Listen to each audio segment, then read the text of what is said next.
ndugu msikizaji na mtazamaji, ni mimi wenyu Medical Missionary Judith Nabwire na kuletea kipindi cha afya. Leo nawaletea kabisa afya ya stress. Na tutakuja kuona jinsi hakika stress imefanya watu wamekuwa wagonjwa na magonjwa kadha wa kadha. Tulimalizia kipindi kilipoisha, hakika tukaona kile ambacho kinaleta stress, tukaona mambo ya nje, tukaona mambo ya kijamii. Wacha tuone tena leo kidogo tu, ndiposa ndio tuingie katika hali ya stress. Yani tuone mambo pia mazuri kumbe yanaweza kuleta stress. Watu wanafikiria tu ya kuwa shida ndio zinaleta stress, na kumbe mambo pia mazuri yanaleta stress kiakili. Ni mambo kama haya, ni mambo kama gani haya? Positive experiences, yani mambo mazuri. For example, yani marriage. Sana sana tena tuone kama ni wedding. Yani hakika si ni mambo mazuri. Yani mtu anafurahia. Tuseme hata kama ni hali ya kitamaduni, lakini mtu anaona sasa anaenda kupata mke, anaenda kupata mume. Yani kunakuwa na ile furaha, na kumbe hii furaha pia inaleta stress. Stress zinatokezea katika wedding.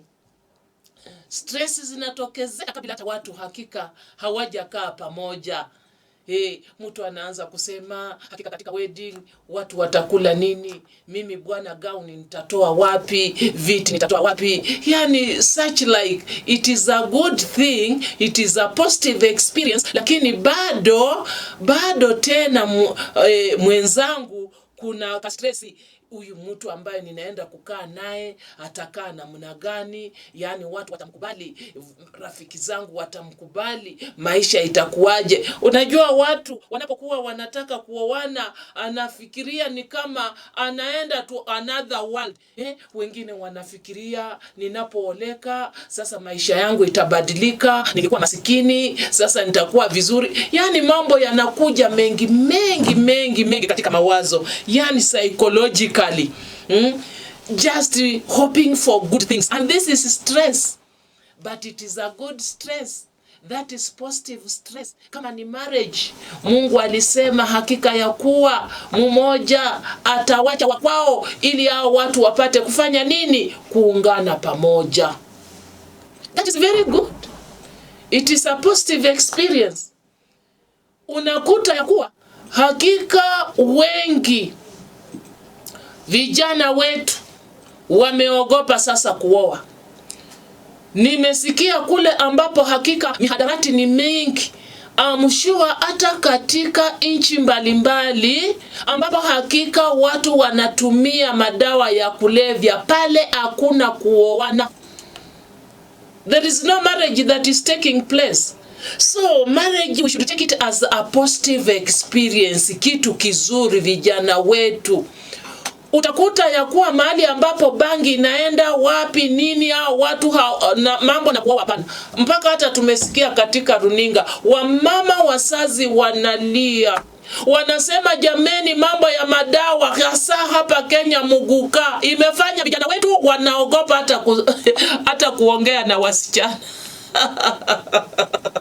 So marriage is a very positive experience, ambapo kwa hakika watoto wetu watakapokuwa wanafika umri, anakuwa na hamu ya kuoa, mwingine anakuwa na hamu ya kuoleka. That is a very good positive experience, ambapo ni vizuri, kwa sababu hata kama tunaona ya kuwa population yetu imekuwa kubwa, imekuwa nyingi, wamejaribu kusema watu wafanye family planning, watu wazae 2, 3, ni vizuri. Walijaribu kabisa wapunguze population, lakini sasa saa hii watu wameingiwa na kukunywa madawa ya kulevya na pombe. Watu wanadanganya wengine. Eti wanasema ya kuwa mtu anapotumia pombe ni nini? Ndio sasa hali ya mambo ya ndoa inakuwa timamu. nakwambia kama daktari sio timamu kabisa. Huyo mtu ni hofyo kabisa. Huyo mtu hayuko. Pombe haifanyi mtu kukua, hakika kutimiza mambo ya ndoa yake. Inamaliza, mihadarati inamaliza, muwa mnadanganywa. Tukiungana na watafiti ambao wametafiti hakika mambo ya afya kulingana na mambo ya reproductive system, watu ambao wanatumia vitu kama hivyo hakika hawatakuwa tena na generation nyingine. Kwa hivyo wazazi wamelia ya kuwa watoto wao wapate kuoa. Yaani stress ya kuoa ni nzuri ambayo hakika hata mzazi naye anafurahia. Nimekutana na wazazi wengi hakika wamelia.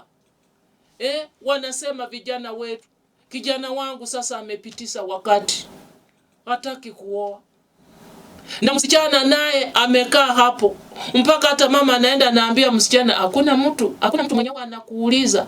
Unaona, kumbe wakati ukifika nao wazazi bwana wanaumia. Lakini ndio nimesema ya kuwa msije mkasema na mbona huwa wanatukataza mapema. Ni vizuri yani uende katika ile njia ufikie wakati wako. Na wakati ukifika kila stage kitu kifanyike kwa every stage. Kwa hivyo marriage is a very good experience. Kitu kingine ambacho kinaleta positive stress ni childbirth. Mtu anapokuwa na mimba miezi 9, mtoto mgeni anakuja katika familia iwe inafurahi. Na kumbe hiyo furaha pia inaleta ile stress nyingine ya furaha, hata mpaka kanisa inafurahi, mpaka wana dedicate yule mtoto, wanamuweka mikononi mwa Bwana. Yani watu wanafurahi. Hiyo ni stress. Kuna furaha kama hizo ambazo zinatakikana positive coping. Na wengine unajua walifurahia sana. Unajua stress hata kama iko positive ama negative pia inaweza kumalizia mabaya. Wengine walifurahia sana wakafaint. Wengine walifurahia sana mpaka wakakufa. Ninaposema hivi vitu hakika mmeviona. Kwa sababu hiyo hakika mambo mazuri pia yanaleta mambo mazuri yanaleta yanaleta happiness, furaha. Na hiyo mambo mazuri hata kama ni marriages inaleta embarrassment. Unaona, katika mambo mazuri ka stress tena kana crop in. Watu wamekuwa embarrassed sana. Mtu anaona anaenda kumari, lakini mwishowe anakuta yule ambaye alikuwa anaenda kumari amepata mimba, tena sio yeye. Mwingine anakuwa embarrassed, ameenda kwa mwingine. Kwa hivyo ndugu mpendwa, katika mambo mazuri pia stress kawa kanatokezea. Pia uoga huwa unatokezea. Na hiyo yote ni stress. Kwa hivyo ndugu mpendwa, tupate kuona ya kuwa mambo ambayo yanaleta stress ni yale ya nje, ya kijamii na pia ya kiakili ama ya furaha. Pia kuna kuwa na mambo ambayo yataleta stress. Sasa hii wacha tuangalie hali ya stress. Tunaambiwa ya kuwa stress inapokuja haikuji tu mara moja kwa mtu. Sasa hapa ndio tunataka tuangalie, tuone huu ugonjwa wa stress. Usione tu stress ni kitu tu ambacho kinakuja tu mara moja. Tunataka upate kujua dalili za stress, upate kuepukana nazo mapema kabla haijakoma ipate kuleta ugonjwa ambaye hata ukienda hospitali hakuna dawa. Unafaa wewe mwenyewe uwe daktari wa stress, upate kujua ako na nika stress. Ninashangaa sana. Sasa watu wameona tu ni stress. Na saa zingine watu huwa hawasikii vizuri.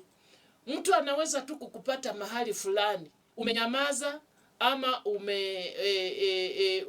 umenyamaza unafikiria kitu fulani. Na mimi pia hili jambo liwa alinifurahishi. Badala ya mtu kukusalamia akuache tu hivyo, anakuambia we uko na stress. Sikia vile mtu bwana anakuija, wewe uko na stress. Wewe unajaribu kuona sasa ni stress gani, unakaa aje, wewe uko na stress. Kwa nini yeye bwana yeye amekutabiria na wewe bwana huna stress? Ndio sababu leo ninataka kukufundisha upate kujua stress jinsi vile iwa inakuja. Stress hii iwa inapitia stages nyingi, inaonya. Upate kujua kuonya kwa hii stress. Kuna ile stage ya kuonya. Ndio upate kujua ya kuwa hakika sasa stress ndio hiyo inanikujia. Kitu cha kwanza, wewe utakapokuwa unataka kujua ya kuwa uko na stress. Wewe ulikuwa tu unafanya tu kazi yako tu, unajua vile unafanya. Lakini inafika wakati unafanya kazi, unajikuta unafanya kazi bila kupumzika. You work too much mpaka hata unashindwa hii ni nini ambayo imetokezea. Na wengine hiyo sasa ni dalili ya kuanza stress. Na wengine kumalizia ile kazi yake ambaye alikuwa ameanza hiyo ofisini inakuwa ni ngumu. Mtu anakaa kwa deski, anaanza anashika vingine, akili inamwambia enda ufanye hivi, lakini ile kazi yenye alifaa afanye hafanyi. Na hata kama ni nyumbani alikuwa alime, yani anaenda kwa shamba, yani ile kulima, analima lakini atoboi. Difficulty in completing your work. Kama ni mama, sasa mimi ni mama, utakapokuwa unaona yani hali kama hii, hali gani hii? Utaona mama alikuwa anaanza kuosha vyombo, amewacha hizo vyombo, ameenda kwa ingine. Ama ako tu kwa hizo vyombo, lakini zile vyombo vimekuwa kama mlima, hamalizi. Na akiangalia vyombo ni kidogo, ambaye angemaliza tu within hata 5 minutes. Lakini vyombo vinaweza kuchukua hata masaa mawili. Anapoanza kufagia nyumba ama kumopu nyumba, amalizi. Anapoenda kuanza kupika, hamalizi. Yani you don't complete your work. Ujue ya kuwa hiyo ni onyo ya kuwa stress imeanza kuingia. Mpaka sasa siku inapoisha, mtu anaangalia nyuma anasema, na sasa ni kazi gani ambayo mimi kweli hakika nimefanya? Hakuna kitu ambacho umefanya. Upate kujua ya kuwa stress inaingia.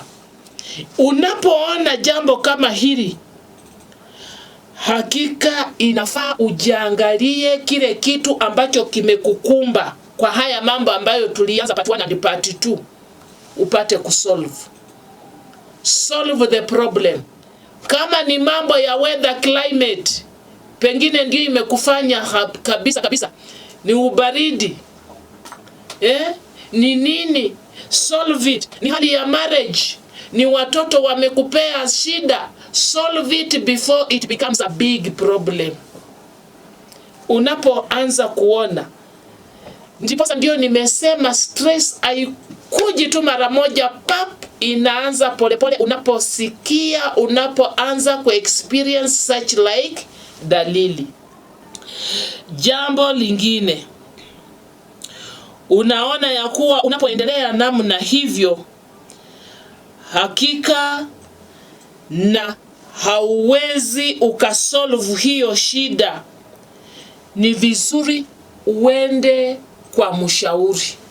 Go to a counselor. Na mimi nakuhimiza uende kwa biblical counselor. Umwambie shida zako mapema kabisa. Na sana sana nakuhimiza uende kwa pastor. Umwambie shida zako hizi ambazo tumesema kwa stage 1, stage 2. Ili hakika upate kusolve hiyo problem. Usipo solve, tutakuja kuona magonjwa ambayo yatatokezea. Hakika tena hali ingine ya stress, mtu atajikuta ya kuwa yeye hakubaliani na jambo ambalo limetokezea katika maisha yake. Pengine tuseme kama ni kifo. You are now at the stage of restless. Kweli mpendwa wako amekufa, but you have refused to accept. Yani unasema hapana, na kweli ulimuona, ulimuzika, lakini unasema hapana, siamini kama huyu alikufa. Unaona, unapoendelea kusema hivyo, Hivyo sasa bwana, stress inakuja, itakuletea ugonjwa wa ajabu. So during this period eti ya kukataa jambo halijafanyika, unasema hapana, mimi hiyo haiwezi kunifanyikia, na imefanyika. Ni mimi huyu, pengine mlikuwa mnapigana, mtu amekupiga na unasema hapana, mimi kweli nilipigwa, siwezi kukubali ati fulani alinipiga ama fulani alinitusi ama kitu fulani ama pesa zako zilipotea. Unakataa kukubali ya kuwa pesa ulipoteza. Resistance stage. Yani wewe umekuwa resistant, umekataa kukubali kile ambacho kimekutendekea, kile chochote, sitataja yote. Umekataa. Ujue hiyo sasa ni stage nyingine ya stress. Ninaweza kuita hiyo ni stage 2 ya stress. Kwa hivyo ndugu mpendwa, ni vizuri jambo likitendeka kwako, kubaliana. Hata kama mtoto, kijana, mvulana, ulianguka mtihani, kubali mtihani liwe walikuangusha nini, kubali ulianguka mtihani, hukufaulu. Ukikataa, ukiendelea kukataa kuwa bana, ujue sasa uko katika stage ya stress ambayo italidi kwa kitu kibaya kabisa. Just accept. Let us learn kukubaliana. Let us learn to accept whatever has happened to us. Accept. Ndoa yako, mmewachana na mume, ama umewachana na mke amekuacha, ametoroka, ama mume amekuacha, ameoa mwingine, accept. Kubali, wacha kukataa. If you refuse to accept, ugonjwa fulani uta crop in. Unaweza kuwa high blood pressure, unaweza kuwa ulcers, tutakuja kuona. Unaweza kuwa psychological problem, uonekane kama wazimu. Nimekutana na wamama wengi ambao hakika waume wao waliwawacha. Anaokota makaratasi barabarani. Why can't you accept? These things happen. Tuko katika dunia yenye dhambi. Shetani ametawala hii dunia. Hakika kama vitu vinatendeka hivyo, wewe bwana, enda ukafuate vile neno la Mungu. Songa zaidi karibu na Mwenyezi Mungu wako. Atakutuliza mawazo. Huyu Mungu atakupa amani ya moyo. Kubali. But if you continue to resist, jua ya kuwa sasa hakika hiyo ni hali ya stress. Ukikataa mambo, uko stressed. Utakuta watu wengine hata katika mikutano wanatoa tu maonyo, yani mawaidha vizuri, tufanye hivi, unakuta mtu ana resist. Huyu mtu akuresist hata kitu kibaya, ujue ya kuwa huyu mtu ako na stress. Hiyo ni stage ya stress, na wewe mwenyewe pia unafaa ujiangalie. Kwa nini wewe tu ni kupinga? Hiyo ni stress. Kwa hivyo unafaa ujue jinsi utakavyo kuwa unafanya. Mtu anakataa kitu kimefanyika, anakataa siku mzima, baada ataendelea kukataa wiki ipite, baada ataendelea kukataa mwezi ipite, bado miaka inaenda, bado amekataa. Anasema fulani wangu hakukufa, fulani tu ndiye alimuua, siamini kama fulani aliua. Sasa nikisema kuwa sisemi maneno ati sijui ya uchawi ama nini ya kuroga tu, mtu physically tu literally kuchukua panga na kukata mtu. Mtu anasema siamini kama fulani ndiye alikata ndugu yangu ama ndiye alikata. Kubali, alikatwa na alikufa, ama alikata na angali yako. So that is hali ya msongo. Hiyo ukijua ndani yako unakataa ya kuwa jambo litatendeka, chunguza kabisa, hiyo ni stress. Another thing, utaona stage ya uchovu. Mtu anajikuta tu sio mgonjwa, si ati amefanya kazi kwa shamba. Vile mtu anaweza kufanya kazi shambani ili apate kufanya nini? Apate kuchoka. Mtu anachoka bure tu. Unapokaa wewe sio mgonjwa, hujafanya kazi, alafu bwana wewe unachoka tu, hiyo ni stage nyingine ya stress. Upate kugundua ni nini kile ambacho kimekufanyikia, ndiposa ndio unachoka hivyo, sio kitu kingine. Hiyo ni stage ya stress, that is fatigue. So tunaona ya kuwa saa zingine stress unakuta mtu anakuwa na wasiwasi. Anakuwa na wasiwasi hata kabla kitu kibaya kijafanyika. Unaona tu mtu ako tu na wasiwasi, hatulii, hafanyi nini, hakuna kitu kinamkimbiza. Ujue hiyo ya kuwa hiyo ni hali ya stress. Ujue uko katika hali ya stress. Na unafaa hakika jambo kama hilo linapofanyika, ujue ya kuwa kuna jambo fulani limetendeka. Tumeongea juu ya kitu fulani ambacho kimetendeka. Kwa hivyo ni vizuri kabisa, na hii stress iwa inamalizia what we call depression. Mtu anakosa sasa hope, anakosa tumaini katika maisha, anajiachilia. Stress inamalizia mtu kukosa tumaini. Na unajua ukikosa tumaini katika hii maisha, wewe huyuko.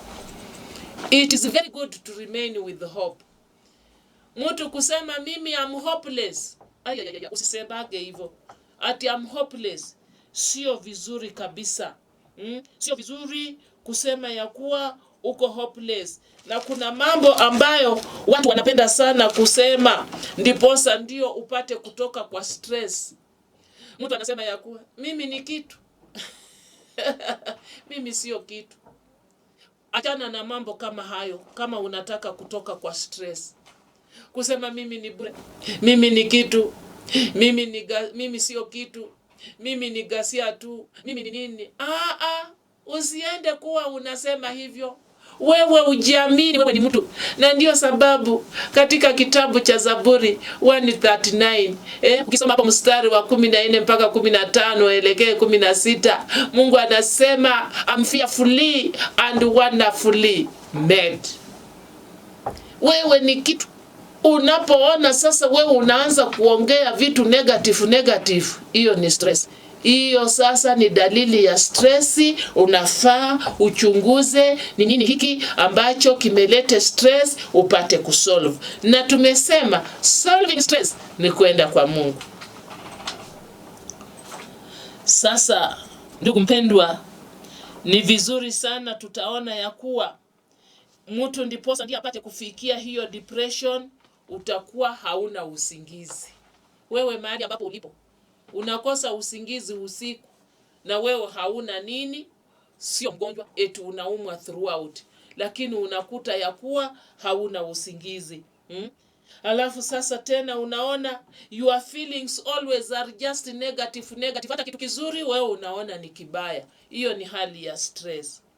Sasa tunataka kuona dalili za stress. Ndugu mpendwa, dalili za stress ni gani? Tunaona ya kuwa stress italeta magonjwa ambayo ni kadha wa kadha.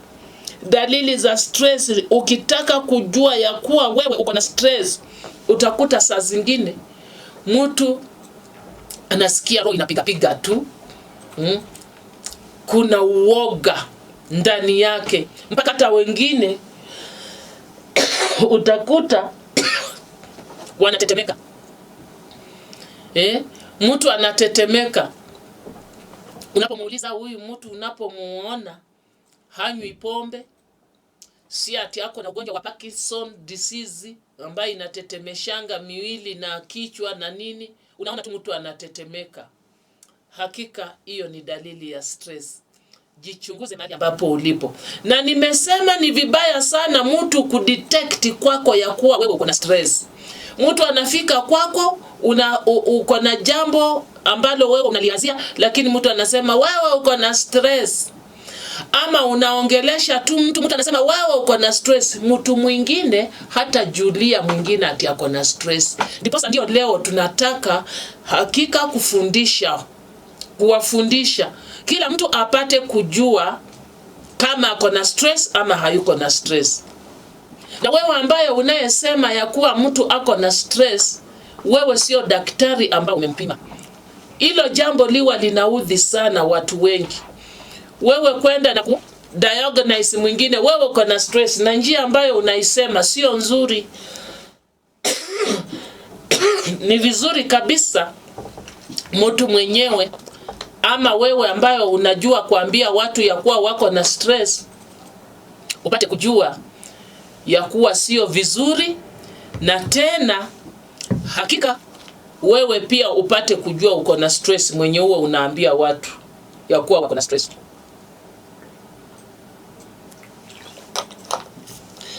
Kwa hivyo tunaona ya kuwa mambo kama ya kutetemeka hiyo inakuwa, utakuta watu wengine wanatoka tu jasho tu, they sweat so much previously. Una sweat, mtu ana sweat tu, hiyo ni dalili ya stress.